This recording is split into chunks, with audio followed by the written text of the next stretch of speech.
Ready to really boost your English? We're going to deep dive into writing today. Writing. Yeah, writing. And you might think, ugh, essays. But really, stick with us here. This is all about practical stuff you can actually use. Okay, I'm intrigued. Well, get this. Learners who write, like actually sit down and write, see 40% faster fluency improvement. Whoa, 40%. That's like a cheat code. That's exactly what it is, a cheat code for English. So let's unpack this, right?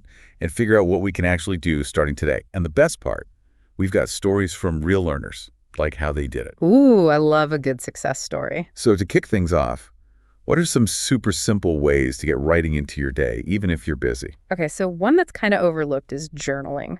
And before you freak out, you don't need to be like Shakespeare. Right, just like scribbling. Exactly. 5-10 minutes a day max. Just thoughts, whatever. You'll be surprised the difference it makes. Okay, that's doable, even for me. Yeah. But how does, journaling actually make you better at English? It's like, think of it like a workout, but for your language brain. Every time you write, you're training yourself to make sentences without even thinking about it. So it's like practice makes perfect, kind of. Totally. Like practicing scales on a piano. The more you do it, the smoother it gets. Okay, I'm getting it. So it's not about being perfect, more like just getting the words out, right? Bingo. You know, we actually have a story about this. A learner, Maria, she used to really struggle with making sentences. Oh no, I've been there. Right. But she started this daily journaling thing, super simple, and within a month, bam, huge difference in how fluent she was. Wow, that's encouraging. See, even small stuff works. Have you ever tried journaling? You know, I have, not specifically for language learning, but to clear my head.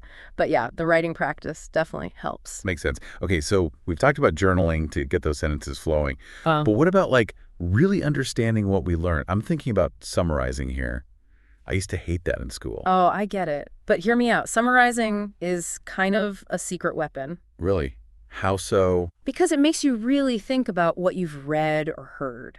You got to pick out the key points, put them in your own words, make connections. So it's more than just repeating the information. Way more. It's about digesting it, making it yours. And that helps with vocabulary too. Oh, right. Because you're actually using the words, not just memorizing them. Exactly. And studies have shown that summarizing can boost your vocabulary retention by, get this, up to 30%. 30%? Wow, okay. Now summarizing's sounding a lot more fun. And you know what? We have a story about this too. Ahmed, one of our listeners, told us that summarizing felt like he was, get this, teaching himself English. That's amazing. It's true, to explain something clearly, you really got to understand it. Right. It's not just about knowing it for yourself. You got to be able to explain it to someone else. Totally. And that's a skill that's helpful way beyond just English, right? Absolutely. And it doesn't need to be this huge, scary thing. Short summaries, that's all it takes. What's the main point? Boom, done. Exactly. Short and sweet. And you can do that with anything. Articles, podcasts, even just conversations. Okay, so we've got journaling for fluency, summarizing for deeper understanding. But now let's get a little more creative. What about writing prompts? Oh, writing prompts are awesome. It's like a little jump start for your imagination. They get those ideas flowing. Love that. So what are some prompts that would be helpful, especially for English learners? Well, there's a classic one. Describe your dream vacation. This gets you thinking about details, using those descriptive words, maybe even some future tense verbs. Ooh, I love that one. Makes you want to travel, right? What else do you have? How about this? Explain your favorite hobby to someone who's never heard of it. This is great for learning how to explain things clearly and simply. That's a good one. Because you got to think about your audience, right? How to make them understand. Exactly. And here's a fun one. Write a recipe for the most delicious sandwich you can imagine. Gets you using all those tasty adjectives and adverbs. Oh, now I'm hungry. And the best part is, prompts are everywhere. Online, in books, or you can even make your own. Totally. And remember, it's not about being perfect. Just have fun, experiment, use those writing muscles. I like that. Use those writing muscles. Okay, so we've covered journaling, summarizing, writing prompts, all great stuff. But there's one more thing that's super important, especially if you want to learn faster. Feedback. Feedback. So crucial, but sometimes scary. I know, right?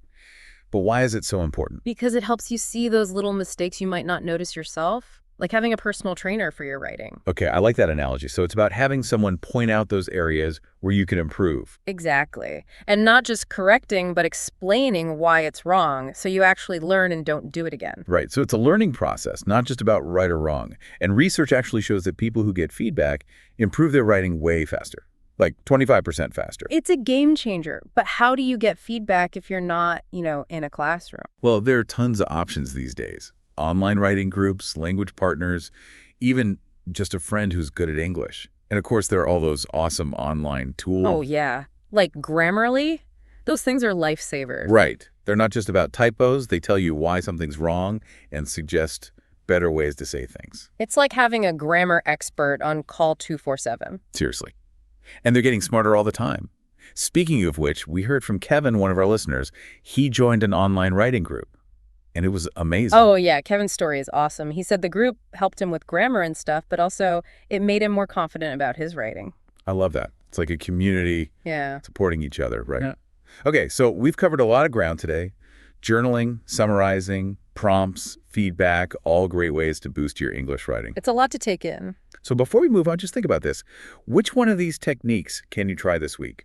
Doesn't have to be big, just a small step. Even just one tiny change can make a big difference in the long run. I love that. Small steps, big results. That's so true. We don't have to make these huge changes all at once. Yeah, exactly. It's about finding what works for you in your life. So do you have any specific tips for actually using these writing techniques? Well, for journaling, if you're feeling kind of overwhelmed, just start small. Yeah. Like literally 5 minutes before bed. Jot down a few thoughts about your day. Yeah, in English, right. Yep. Just get those words on paper. Okay, so baby steps. And what about summarizing? Any tips there? Picking a short article or news piece is a great place to start. You don't have to summarize a whole book or anything. Right, just something bite-sized. Mm, And really makes you think about what you're reading. totally. You have to figure out what's important, what's the main idea. It's like you're teaching yourself the material again. Exactly. Which is awesome for your vocabulary and comprehension. And then there are those writing prompts. I bet those can be fun. They are. I love using prompts to get my creative juices flowing. You can find prompts for anything online. Oh yeah, I've seen those websites. It's like a million different ideas. Right, so whatever you're interested in, you can find a prompt for it. And then you can just let your imagination go wild. Exactly. It's a great way to practice writing in different styles, too. Like, you could write a poem one day, a story the next. I like that variety. And don't forget about online writing communities. Oh, yeah, those are great for getting feedback and support from other writers. It's like having a built-in cheer squad for your writing. Exactly. Plus, you can learn from other people's writing, too. And we can't forget about technology. True. Tools like Grammarly are super helpful for catching those grammar errors. It's like having a little grammar police officer in your computer. But a nice one, hopefully. Right. A helpful one. They just want to make your writing better. And they can teach you a lot about grammar along the way. It's like a built-in tutor. And speaking of learning, it's important to celebrate those small wins along the way. Yes! Every time you finish a writing task, give yourself a pat on the back. It doesn't matter if it's a journal entry or a whole novel. Just acknowledge your effort. Because those little wins keep you motivated. It's like, hey, I did it. It makes you want to keep going. And it helps you start to see writing as something positive, not just a chore. Exactly. It's about expressing yourself, sharing your thoughts and ideas. Which is what makes writing so powerful. Okay, so we've talked about a lot of techniques today, We have. From journaling to technology, it's been a whirlwind. but I want to bring it back to that idea of personalization. Every learner is different. Totally. What works for one person might not work for another. So as we wrap up this segment, do you have a final thought for our listeners? A question to ponder? How about this? What specific aspects of your English writing do you want to work on? That's a great question. Because once you know what you want to improve, You can choose the techniques that will help you get there. exactly. It's like having a roadmap for your writing journey. And it doesn't have to be perfect. Oh, yeah, that's so important. Sometimes we get stuck thinking it has to be, flawless. Right, especially when you're still learning. Exactly. We compare ourselves to native speakers and get discouraged. But honestly, everyone makes mistakes. Even, professional writers, right? Oh, absolutely. It's part of the process. It's like each mistake is a chance to learn something. Think of it as a little step forward every time. Yeah, like those aha moments when you finally get it. Those are the best, right? Totally. It makes all the hard work worth it. And it reminds you that you're on a journey, not trying to, like arrive somewhere perfect. So, yeah, embrace those mistakes, learn from them, and keep writing. Don't be afraid to try new things either. Like different kinds of writing, right? Yeah, poems, stories, blog posts, whatever you're curious about. The more you write, the more you find your own style, your own voice. That's what makes writing so cool. It's all about you, your perspective. Okay, so to wrap up this whole deep dive, any final thoughts? Let me think. How about this? Writing isn't just about the rules. It's deeper than that, right? Yeah, it's about connecting with yourself and with other people. Sharing your stories, your ideas, everything. Exactly. So keep writing, keep learning, and don't stop exploring. I love that. And that's a wrap for our deep dive into English writing. We hope you've enjoyed it and learned some new things. Definitely. And we hope you're feeling inspired to get writing. Until next time, happy writing, everyone.